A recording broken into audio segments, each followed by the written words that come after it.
Welcome back for another deep dive. Always a pleasure to be back.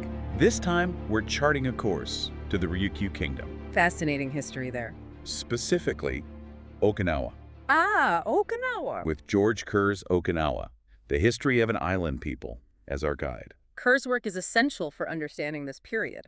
We're diving into Okinawa's role in maritime trade during the 14th and 15th centuries, It's a story that often gets overlooked. often overshadowed by other powers in the region. Exactly. But Okinawa during this time, It was a hub of activity, a major player in those maritime trade routes. more than just a dot on the map. So let's set the stage. Okay.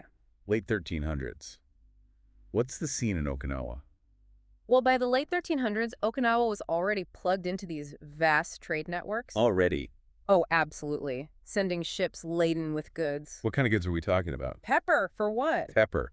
That was a big deal back then, Oh, right? yeah, incredibly valuable, as precious as gold in some circles. Wow. And rare woods, highly sought after. So they were already connected to major powers like China and Korea. Absolutely. These trade routes were like the arteries of the medieval world, And Okinawa was right in the middle of it all. strategically located and open for business. Kerr also mentions these southern islands, Miyako and Yaeyama. Right. They become significant ports too. They were essential stopping points for ships, Essential for what? for those long voyages heading to Southeast Asia, Oh, wow. even as far as India. So we're not just talking about regional trade here. No, this was a global network. Yeah. And these islands, they were the rest stops along the Maritime Superhighway. I like that, the Maritime Superhighway. And Okinawa was a key interchange. Precisely. Okay, so we've got bustling trade, strategically important islands, Mhm. but then there's a shift in strategy. Yes. King Sato of Chuzan comes into play. A pivotal figure in Okinawan history. He decides to forge a tributary relationship with China in 1392. A shrewd move. What was he thinking? Well, on the surface, a tributary relationship was. Hmm.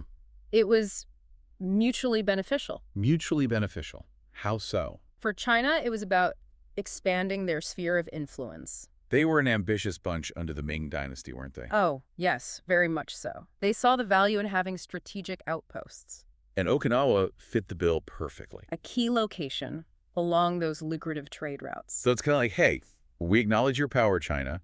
We'll pay our dues. Just, protect us if things get dicey. Exactly, you've got it. And for Okinawa, it wasn't just about protection, real or perceived. What else was it about? Access. Access to. China's culture, its knowledge, innovations. They were light years ahead in many ways. A goldmine of knowledge waiting to be tapped into. Exactly. And this exchange of knowledge, it becomes even more interesting with the 36 families. Okay, the 36 families. Kerr makes them sound like a delegation of VIPs. In a way, they were. Skilled individuals dispatched by China to Okinawa in 1393. Skilled in what way? Like, what kind of skills are we talking about? We're talking paper making, ink making, even dragon boat racing. Dragon boat racing. Now, that's something you don't learn every day. They brought the best of Chinese craftsmanship and knowledge to Okinawa's shores. So they weren't just workers. They were like cultural ambassadors almost. It's a good way to put it. They were given land, stipends, a surprisingly high social standing. That's interesting. They were really integrated into Okinawan society. Yes, their influence was meant to last. And it did. For centuries. It's a powerful reminder that the history of immigration is often intertwined with the sharing of knowledge and culture. Makes you wonder, though. What's that? Did those 36 families face the same challenges and opportunities Exactly. that many immigrant communities Yeah. encounter today? Because it's something that we still see today. Oh, absolutely. This kind of exchange of knowledge skills. It's a timeless story, isn't it? Yeah. Every wave of immigration brings its own, tapestry of skills and traditions and Right. stories. And in the case of Okinawa, Yeah. the integration of these 36 families, it had a lasting impact, Okay. a profound impact on the island's cultural landscape. Can we see that?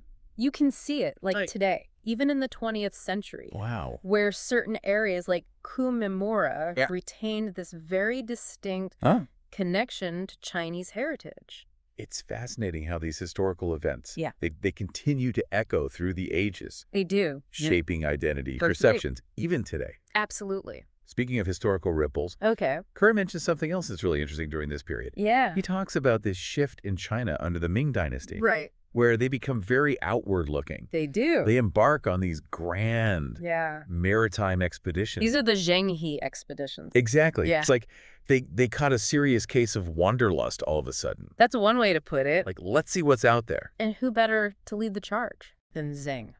Zheng. A name synonymous with maritime exploration. During the early 1400s. Early 1400s. Yeah. We're talking hundreds of ships. Hundreds. Hundreds of ships. Some of them absolute behemoths. Like, these weren't just little fishing boats. No, these were massive. Yeah. Some of them dwarfing anything else Wow. on the seas at the time. Okay. Crewed by tens of thousands of sailors. Tens of thousands. Zhenghe's expeditions. Wow. They traversed the Indian Ocean, Wow. reaching the distant shores of Africa. So they're making their presence known Oh, yeah. globally. Showcasing China's might.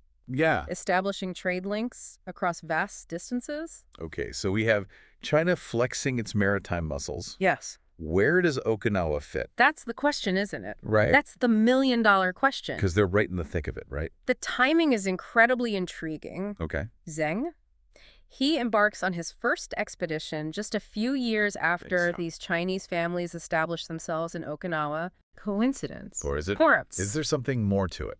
But it's hard not to see the strategic potential here. I'm starting to see how the pieces of the puzzle fit together now. Imagine Okinawa with its skilled navigators, Right. their knowledge of regional trade winds, currents, serving as the strategic outpost Okay. within China's expanding Okay. maritime network. So they're strategically important. It's a tempting thought, isn't it? Yeah, it is. Were the Okinawans perhaps unwittingly drawn into a much larger game of power and influence? Because they're right there Yeah. in the middle of it all? Caught between the ambitions of empires Okay. in their own So they're trying to figure out their own path? evolving identity. Oh, wow. Evolving identity. So did they get swept up in China's grand ambitions? Well, Did they become a star player on this global stage? here's where the story takes an interesting turn. Okay. China's outward push. Yeah. It loses momentum. Right. Those grand expeditions, as awe-inspiring as they were, Yeah. deemed too costly. Really? And by the mid-1400s, they were a thing of the past. Wow. But here's the crucial point. Okay. Okinawa's story doesn't end there. Oh. Not by a long shot. So they didn't just fade into the background. Not at all. Okay. And in fact, you could say this marked the beginning Really? of Okinawa's golden age of trade, Really? with China retreating Wow. from the maritime stage. Okay. Okinawa seized the opportunity, Interesting. leveraging their position Okay. and expertise to become the ultimate middleman. Okay, now we're talking to the Oh. seas. This is the Okinawa I want to know about. There you go. The savvy deal makers, the connectors, It's it. the masters of trade. The masters of trade. Tell me more. Imagine this vibrant tapestry of Okay. trade flowing through Okinawa's ports. Okay. Ships laden with silks Okay. and exquisite ceramics from China, exotic spices and fragrant woods Okay. from Southeast Asia, even powerful swords and sturdy horses from Right. Japan. They've got a little bit of everything. Okinawa, with its strategic location, Right. diplomatic finesse, They're playing all sides. became the linchpin Wow. in this intricate web of exchange, Yeah.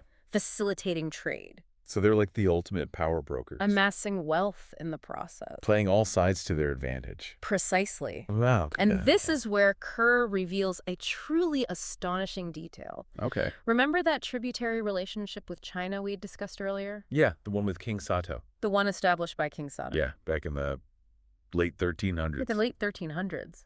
That seemed like a pretty good deal for both sides. Well, according to Kerr, that relationship, Yeah. at least on paper, Okay. endured For how long? for an astonishing length of time. Give me a number.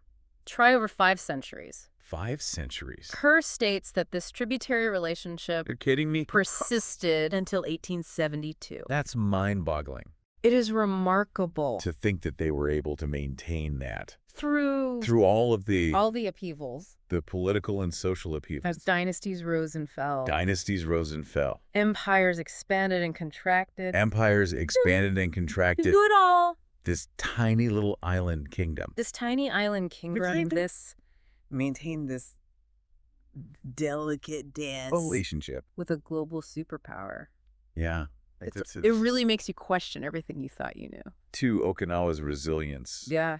their ability to adapt To maintain that balancing act. and navigate the complexities of international relations. Yeah, for 500 years. It really does. With everything changing around them. It begs the question, It's amazing. what forces were at play that allowed Yeah. this seemingly fragile arrangement Yeah. to endure Okay. for so long? Yeah. And perhaps even more intriguing, Right. what ultimately led to its demise Wow. after 5 centuries. Right. That is the question, isn't it? It is. Because what could possibly, after 500 years, what could possibly happen Right. to disrupt that? It really makes you think about Yeah, the shifting tides of history. it does. It speaks volumes The ebb and flow of power. about their savvy, their ability to... Okinawa's story is a powerful reminder Yeah. that even amidst the currents of global politics Right. and trade, Yeah. there's agency to be found. Okay. They carved their own path, They weren't just just embracing opportunities, subject to the whims of larger powers.